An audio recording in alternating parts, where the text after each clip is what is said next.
పశ్చిమ గోదావరి జిల్లా పాలకొల్లు యలమంచిలి మండలంలోని పలు గ్రామాలలో దాదాపు 2 కోట్ల రూపాయల వ్యయంతో కాలువగట్లపై నిర్మించనున్న రహదారి పనులకు మంత్రి నిమ్మ రామానాయుడు శంకుస్థాపన చేశారు. అనంతరం మీడియాతో మాట్లాడుతూ గత వైసీపీ ప్రభుత్వం పంచాయతీలలో చిల్లి గవ్వ లేకుండా చేసి పంచాయతీలను నిర్వీర్యం చేసిందన్నారు. నేడు కూటమి ప్రభుత్వం ద్వారా అభివృద్ధి సంక్షేమం సమపాలలో ప్రజలకు అందిస్తున్నామని తెలిపారు. నేడు కూటమి ప్రభుత్వం పంచాయతీలకు నేరుగా నిధులు విడుదల చేయడంతో పాటు సర్పంచులకు గౌరవ వేతనాలు కూడా చెల్లిస్తోందని మంత్రి అన్నారు.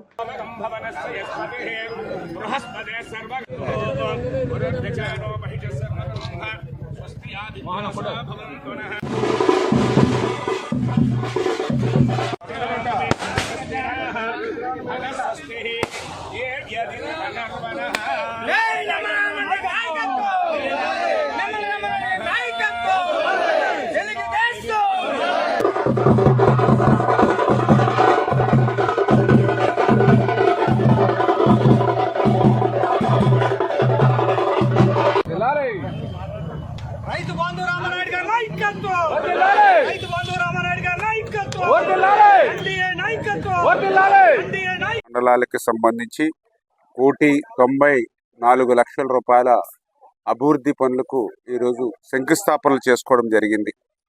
అందులో ప్రధానంగా కొంతేరు గ్రామానికి సంబంధించి చేమలకోడు బ్రాంచ్ ఛానల్ సంబంధించినటువంటి గ్రావెల్ రోడ్డుకి మరి 9 లక్షల రూపాయలు. ఇప్పుడే అక్కడ ఉన్నటువంటి రైతులు నిజంగా పాదాలకి నమస్కారం చేస్తూ ఉన్నాం. ఈ రోడ్డు మీద మోకాళ్ళ లోతు బురదలో వెళ్ళేటువంటి పరిస్థితి నుంచి, ఆ దుస్థితి నుంచి మమ్మల్ని తప్పించారని చెప్పి వీళ్ళు ఎంతో ఆనందంగా సంతోషంగా ఆ రైతులు చెప్తున్నటువంటి పరిస్థితి మనందరం కూడా చూసాం. అదేవిధంగా ఏదైతే కాజా గ్రామానికి సంబంధించి చేమలకోడు బ్రాంచ్ ఛానల్కి సంబంధించి సీసీ పనులకు నిమిత్తం 93 లక్షల రూపాయలు. అంటే ఏదైతే గతంలో 2014, 2019లో పుష్కరాల సమయంలో కాజా ఈస్ట్ నుంచి మరి పాలకొల్లు రూరల్ పంచాయతీ వరకు కూడా ఆ రోజు మనం వేసినటువంటి సీసీ రోడ్డు నిర్మాణం చేశాం. మరి ఏదైతే అక్కడ పక్కన ఈ యొక్క బ్రాంచ్ ఛానల్ ఉండడం వల్ల ఆ రోడ్డు దిగిపోతూ ఉంటే మళ్ళీ ఈరోజు 93 లక్షల రూపాయలు పెట్టి మళ్ళీ మనం సీసీ వాల్ నిర్మాణం చేస్తూ ఉన్నాం. అంటే సీసీ రోడ్డు వేసింది మనమే, ఆ సీసీ రోడ్డు కృంగిపోకుండా మళ్ళీ దానికి సీసీ వాల్ కూడా నిర్మాణం చేసేది మనమే. మధ్యలో 5 సంవత్సరాలు వైసీపీ చేసింది 0. అదేవిధంగా ఏదైతే కాజాకు సంబంధించి కాజా మేజర్ డ్రైన్కి గ్రావెల్ రహదారి మరి 39,84 లక్షలు, అంటే దగ్గర 40 లక్షల రూపాయలు ఈ కాజా మేజర్ డ్రైన్ మీద మనం గ్రావెల్ రహదారి వేస్తూ ఉన్నాం. ఇది రైతాంగానికి అదేవిధంగా అక్కడ ఉన్నటువంటి నివసించే ప్రజలకు కూడా ఎంతో ఉపయోగపడుతుంది. అదేవిధంగా ఇప్పుడు ఏదైతే వర్ధనం చేమలకోడు బ్రాంచ్ ఛానల్ మీద 52.10 లక్షల రూపాయలు, అంటే దగ్గర 52 లక్షలు పైబడి ఒక గ్రావెల్ రోడ్డుని ఈ రోజు నిర్మాణం చేస్తూ ఈ రకంగా మొత్తం ఈ 4 పనులకు కూడా 1,94 లక్షల రూపాయలు అక్షరాల ఈ రోజు పనులకు శంకుస్థాపన.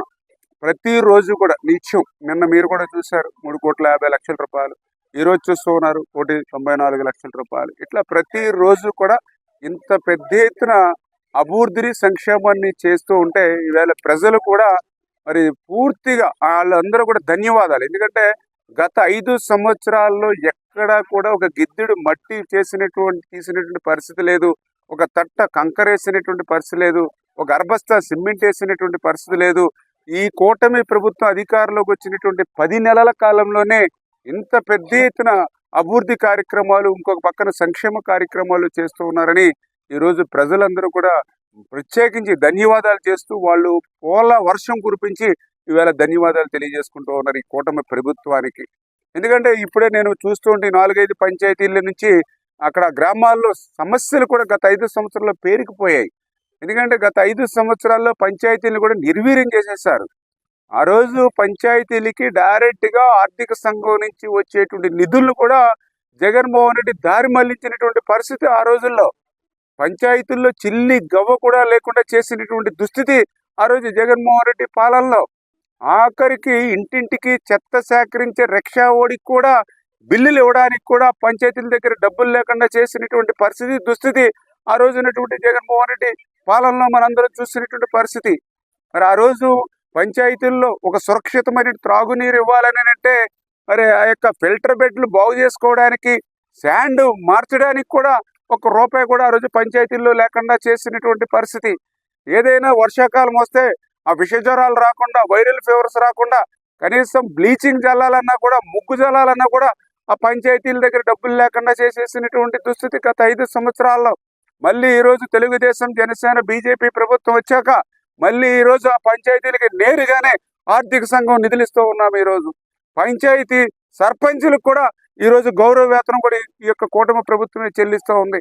అంటే ఈ రకంగా 5 సంవత్సరాల విధ్వంస పాలన నుంచి మళ్ళీ ఈరోజు అభివృద్ధి పాలన వైపు ఈరోజు ఈ రాష్ట్రం నడుస్తుందో ఉండడానికి ఈ అభివృద్ధి సంక్షేమ కార్యక్రమాలే ఉదాహరణ అని చెప్పి మీ ద్వారా అందరికీ కూడా తెలియజేసుకుంటూ ఉన్నాం.